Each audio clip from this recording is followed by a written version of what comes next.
Conta um Conto apresenta de H.P. Lovecraft, Nyarlathotep. Narração: Marcelo Fávaro.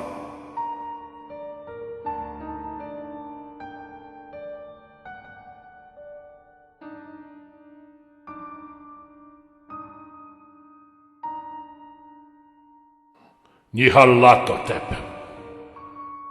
O caos rastejante. Eu sou o último. Eu contarei ao vazio que houve. Não me recordo distintamente quando começou, mas foi meses atrás. A tensão geral era horrível. A uma época de revolta política e social, juntara-se uma estranha e crescente apreensão de medonho perigo físico. Um perigo difundido e abrangente. Um perigo tal como apenas podia ser imaginado nos mais terríveis fantasmas da noite. Recordo-me que as pessoas erravam de um lado para o outro com faces pálidas e preocupadas, e sussurravam avisos e profecias que ninguém ousava repetir ou admitir a si próprio que ouvira. Uma sensação de culpa monstruosa pairava sobre a terra, e para fora dos abismos, entre as estrelas, sopravam correntes gélidas que faziam os homens tremer em lugares escuros e solitários. Existia uma alteração demoníaca na sucessão das estações. O calor de outono persistia de forma alarmante, e todos sentiam que o mundo, e talvez o universo, tinham passado do controle de deuses ou forças conhecidas para aquele de deuses ou forças que eram desconhecidas. E foi então que Nyarlathotep saiu do Egito. E quem ele era? Ninguém conseguia perceber, mas ele era do velho sangue nativo e parecia um faraó. Os felas ajoelharam-se quando o viram, contudo não conseguiam dizer por quê. Ele disse que havia superado a negridão de 27 séculos e que tinha ouvido mensagens de lugares fora desse planeta. Para as terras da civilização veio Nyarlathotep, moreno, esbelto e sinistro, sempre adquirindo estranhos instrumentos de vidro e metal e combinando-os em instrumentos ainda mais estranhos. Ele falou muito das ciências, ele falou da eletricidade e da psicologia, e fez demonstrações de poder que faziam os seus espectadores afastarem-se mudos, e que contudo faziam crescer a sua fama até magnitudes desconhecidas, descomedidas, e as pessoas aconselhavam-se umas às outras a ir ver Nyarlathotep, e estremeciam, e aonde Nyarlathotep ia, o sossego desaparecia, pois as primeiras horas da manhã eram rasgadas pelos gritos de pesadelo. Stand back! No!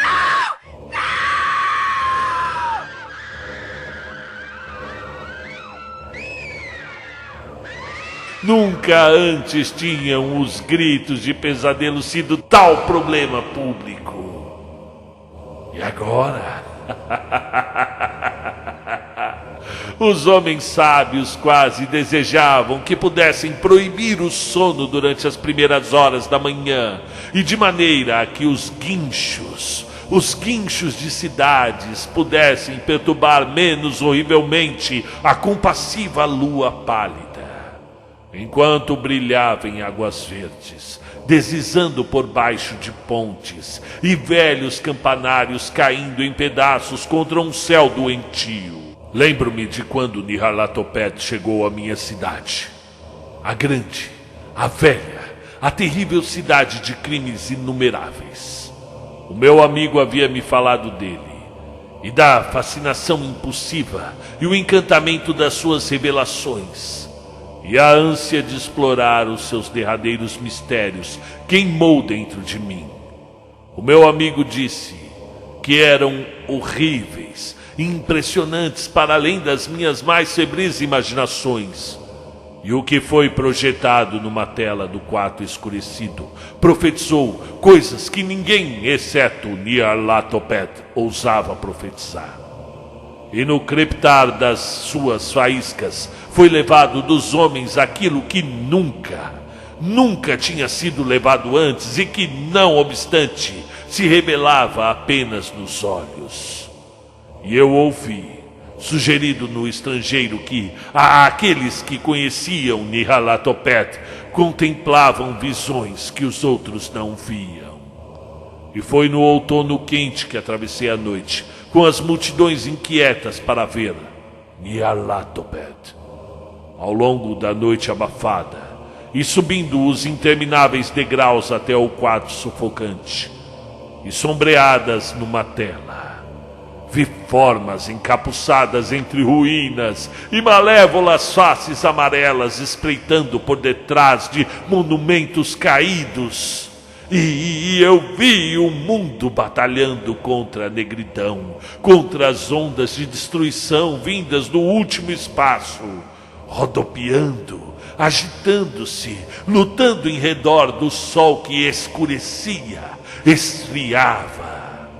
E então as faíscas dançaram assombradamente em volta das cabeças dos espectadores, e os cabelos eriçavam-se enquanto sombras mais grotescas do que eu posso contar apareceram e se agacharam sobre as cabeças. E quando eu, que era o mais frio e científico que os restantes, resmunguei um protesto trêmulo sobre embuste e eletricidade estática, Nyarlathotep mandou-nos a todos para fora, pelos degraus atordoados até às ruas de meia-noite, úmidas, quentes, desertas. Gritei em voz alta que não tinha medo, que eu nunca poderia ter medo. E outros gritaram comigo para encontrar conforto. Juramos uns aos outros que a cidade estava exatamente na mesma e ainda viva, e quando as luzes elétricas começaram a enfraquecer, amaldiçoamos a companhia inúmeras vezes. E rimos das caretas embaraçosas que fizemos. Penso que sentimos algo descer da lua esverdeada, pois quando começamos a depender da sua luz, demos por nós vagueando no meio de curiosas formações involuntárias em marcha, e parecíamos saber os nossos destinos, embora não ousássemos pensar neles. E numa ocasião olhamos para o pavimento e descobrimos as pedras soltas e deslocadas da relva, e mal uma linha de metal enferrujado a mostrar por onde os elétricos haviam se movido. E outra vez vimos nós um elétrico solitário, sem janelas, dilapidado e quase caído de lado. E quando fitamos em redor o horizonte, não conseguimos encontrar a terceira torre à beira-rio. E notamos que a silhueta da segunda torre estava dentada no topo.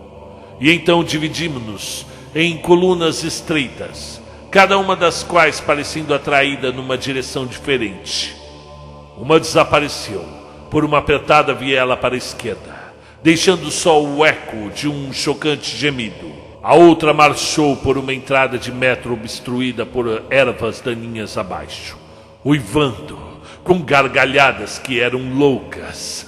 A minha própria coluna foi sugada rumo ao terreno aberto, e presentemente eu sentia um frio que não era do outono quente, pois enquanto nós caminhávamos silenciosamente pelo pântano escuro, vimos em nosso redor a infernal cintilação lunar de neves malignas.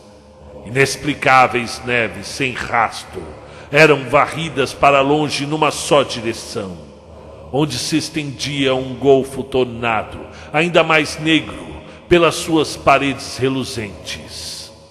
A coluna parecia mesmo muito magra, à medida que caminhava ensonada e pesarosa para dentro do golfo. Eu fiquei para trás, pois a fenda negra na neve verde iluminada era assustadora. E eu pensei ter ouvido as reverberações de uma inquietante lamúria quando os meus companheiros desapareceram. Mas o meu poder para ficar era débil, como se chamado por aqueles que tinham ido antes. Eu como que flutuei por entre as titânicas massas de neve, tremendo e amedrontado, para dentro do vazio vórtice do inimaginável, formidavelmente racional ou pasmadamente delirante. Só os deuses que eram podem dizer. Uma adoentada e sensível sombra, contorcendo-se em mãos que não são mãos, e arrastada, rodopiando cegamente por horríveis meia-noites de criação pútrida. Cadáveres de mundos mortos, com chagas que foram cidades. Ventos sepulcrais que roçam estrelas pálidas e as fazem tremeluzir ao de leve. E para além dos mundos fantasmas vagos, de coisas monstruosas, colunas semi-vislumbradas de templos não santificados, que jazem sobre pedras sem nome, debaixo do espaço, e se erguem alcançando estonteantes vácuos sobre as esferas de luz e escuridão.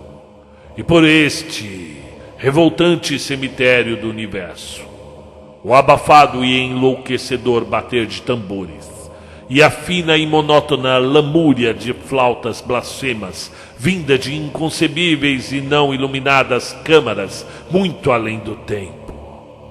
O detestável martelar e assobiar, ao som dos quais dançam lenta, desajeitada e absurdamente os gigantescos e tenebrosos deuses, os deuses supremos, as gárgulas cegas, mudas e imbecis, cuja alma é Nyarlathotep.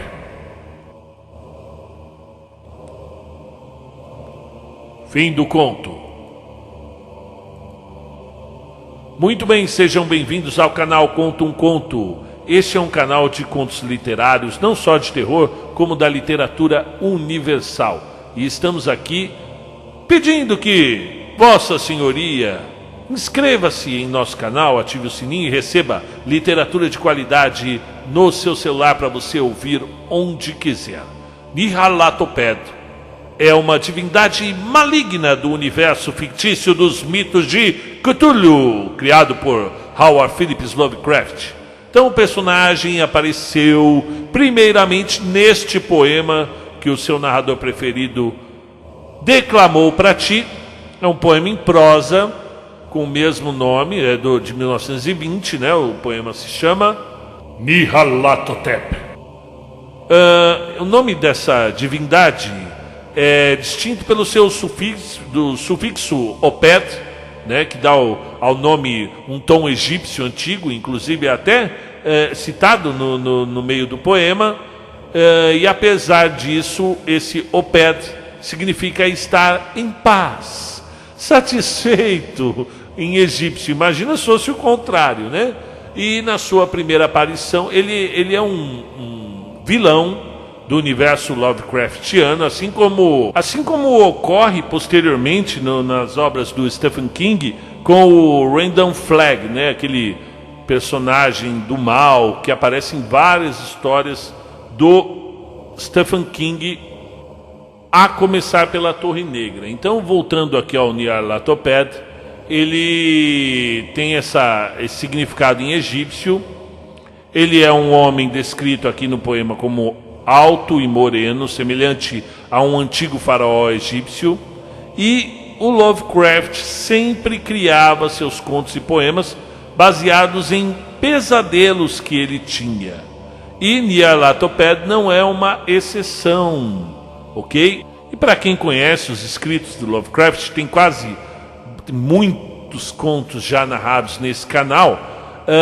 esse Nyarlathotep é o mais astuto e maligno dos deuses alienígenas, né? Então ele consegue se disfarçar, usa diversos avatares para confundir os mais incautos, né? Então ele é um intermediário entre essa humanidade e os deuses cósmicos, ok? Então, resumindo, é uma entidade extremamente maligna e cruel, é um grande vilão, e então ele aparece à procura de Kadath, como um faraó egípcio que confronta o Randolph Carter.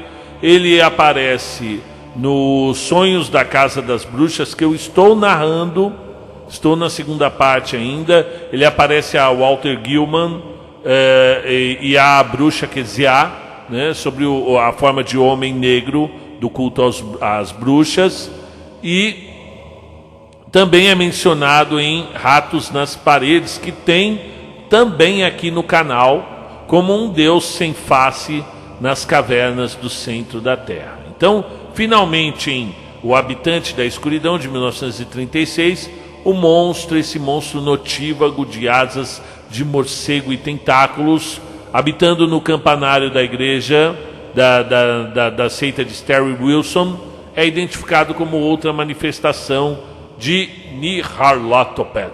Então, tem aqui vou deixar o site para vocês, com mais informações, evidentemente, e explica também a inspiração do Lovecraft para criar esse ser horrível. O Lovecraft escreveu mais de 1000 cartas, era um aficionado por cartas, ok? Então, em uma delas, escrita a um amigo em 1921, ele relatou esse sonho que teve como o mais realístico e horrível pesadelo que ele já tinha presenciado desde os 10 anos de idade, que serviu como base para este poema. Então ele fala aqui que no sonho ele recebeu uma carta do seu amigo Samuel Loveman, que dizia: não deixes de ver Nyarlathotep, se ele vir a Providence, ele é horrível, horrível para lá de tudo que possas imaginar, mas maravilhoso. Ele caça para horas mais tardes, e eu ainda estremeço com o que ele mostrou. E aí o Lovecraft comenta, né? Eu nunca tinha ouvido o nome de Nyarlathotep antes, mas pareci compreender a alusão que Nyarlathotep era um diretor de circo itinerante ou um conferencista que se mantinha guardado em salões públicos e despertou um medo e uma discussão muito difundidos com as suas exibições. E essas exibições consistiam em duas partes. A primeira, uma horrível e possivelmente profética bobina de cinema. E aí a gente entende melhor esse poema aqui, que ele é bem confuso mesmo, né? Então, uma bobina de cinema, lembrando, cinema era uma grande novidade, 1920, né? Já não era tão novidade assim, mas ainda assim era muita novidade. E mais tarde, algumas experiências extraordinárias com aparelhos elétricos e científicos. Quando recebi a carta, pareci lembrar-me que Nyarlathotep já estava em Providence. E então pareci lembrar-me que pessoas me tinham sussurrado em receio dos seus horrores e avisado para não me aproximar dele. Mas o sonho de Loveman seduziu-me. Enquanto saía de casa, vi multidões de homens a perambular pela noite, todos murmurando receosamente e curvados numa direção. Imagine, abro meu parênteses aqui, pessoal, uma multidão de homens pela noite murmurando receosamente e curvados numa direção. Juntei-me a eles, medroso contudo, ansioso para ver e ouvir o grande, o obscuro, o indescritível Nyarlathotep. Então, tá aí essa explicação da inspiração de Lovecraft para criar esse grande ser do mal, essa entidade essa divindade maligna desse universo fictício dos mitos de Cthulhu. É isso aí, pessoal. Gostou, curtiu, comenta aí. Tava com saudade do Lovecraft, não é verdade? Então, um grande abraço a todos e até a próxima.